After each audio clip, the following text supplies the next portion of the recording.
Hello guys, ഇന്ന് ഈ video കാണുന്ന ഒരു 90% ആളുകളും ഫീഡിംഗ് മോം ആയിരിക്കും.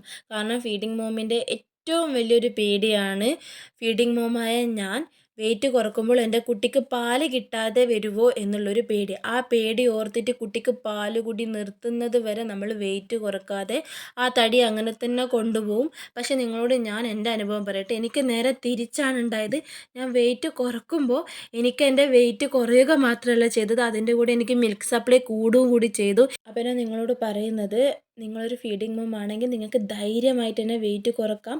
കുട്ടീൻ്റെ കാര്യം ഓർത്ത് നിങ്ങളിനി ഒരിക്കലും ടെൻഷൻ ആവേണ്ട. കുറച്ച് കാര്യങ്ങൾ നമ്മൾ വെയിറ്റ് കുറക്കുമ്പോൾ ശ്രദ്ധിച്ചാൽ മതി, നിങ്ങൾക്ക് നല്ല ധൈര്യമായിട്ട് തന്നെ വെയിറ്റ് കുറക്കാം. അതിനായിട്ട് വെറുതെ 2 വർഷം വേസ്റ്റ് ചെയ്യേണ്ട ആവശ്യമില്ല. ഞാൻ ശ്രദ്ധിച്ച ആദ്യത്തെ കാര്യം എന്ന് പറയുന്നത്, ദിവസവും പ്രോട്ടീൻ അടങ്ങിയ ഭക്ഷണം കഴിക്കാൻ ശ്രമിച്ചു എന്നതാണ്.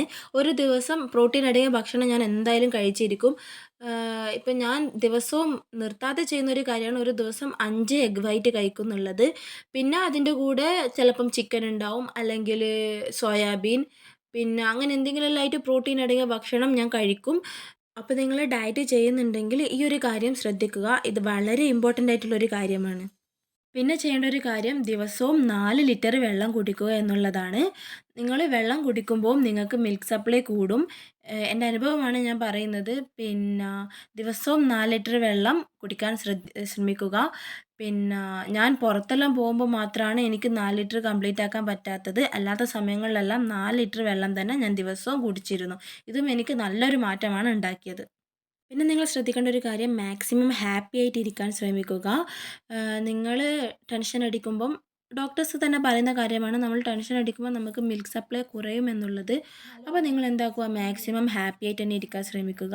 നമ്മളെ വെയിറ്റ് എല്ലാം കുറയുന്ന കാണുമ്പോൾ തന്നെ നമുക്ക് തനിയെ ഹാപ്പിനെസ് എല്ലാം ഇങ്ങ് വന്നോളും. അപ്പോൾ ധൈര്യമായിട്ട് ഹാപ്പി ആയിട്ട് തന്നെ ഇരിക്കാൻ ശ്രമിക്കുക. മാക്സിമം ഹാപ്പി ആയിട്ട് തന്നെ ഇരിക്കാൻ ശ്രമിക്കുക. പിന്നെ നിങ്ങൾ മാക്സിമം ഷുഗറും ജങ്ക് ഫുഡും അവോയ്ഡ് ചെയ്യുക. ഇതും നിങ്ങൾക്ക് മിൽക്ക് സപ്ലൈ കൂടാൻ കാരണമാകും. നമ്മൾ ഈ ജങ്ക് ഫുഡ് ഓവറായിട്ട് കഴിക്കുമ്പോൾ നമുക്ക് ഒരുപാട് കലോറി കൂടുന്നല്ലാണ്ട് നമുക്ക് പ്രത്യേകിച്ച് അതിലൊന്നും പ്രോട്ടീനോ മറ്റു കാര്യങ്ങളോ ഒന്നും കിട്ടുന്നില്ല. പ്രോട്ടീൻ അടങ്ങി ബാലൻസ്ഡ് ഡയറ്റ് നമ്മൾ ഫോളോ ചെയ്യുമ്പം നമുക്ക് എന്ത് കിട്ടുന്നുണ്ട്, ആവശ്യത്തിനുള്ള പ്രോട്ടീനും കിട്ടുന്നുണ്ട്, നമ്മളെ വെയിറ്റും കുറയുന്നുണ്ട്, നമ്മളെ കുട്ടിക്ക് പാലും കിട്ടുന്നുണ്ട്. പിന്നെ ഇതേപ്പറ്റി ജെമിനിയോട് ചോദിച്ചപ്പോൾ ജെമിനി പറഞ്ഞ മറ്റൊരു കാര്യമാണ്, നമ്മളെ വെയിറ്റ് കൂടുതലുള്ള സമയത്ത് നമ്മളെ ഹോർമോണിൽ പല പ്രശ്നങ്ങളും കാണും.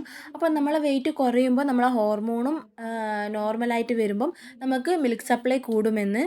അതും ഒരു കണക്കിന് ശരിയായിരിക്കും. കാരണം വെയിറ്റ് കുറഞ്ഞപ്പോഴാണ് എനിക്ക് മിൽക്ക് സപ്ലൈ കൂടിയത്. അതിന് മുമ്പെല്ലാം വളരെ കുറവായിരുന്നു. അപ്പോൾ ഇത്രയൊക്കെയാണ് എനിക്ക് നിങ്ങളോട് പറയാനുള്ളത്. നിങ്ങൾ ധൈര്യമായിട്ട് വെയിറ്റ് കുറക്കുക.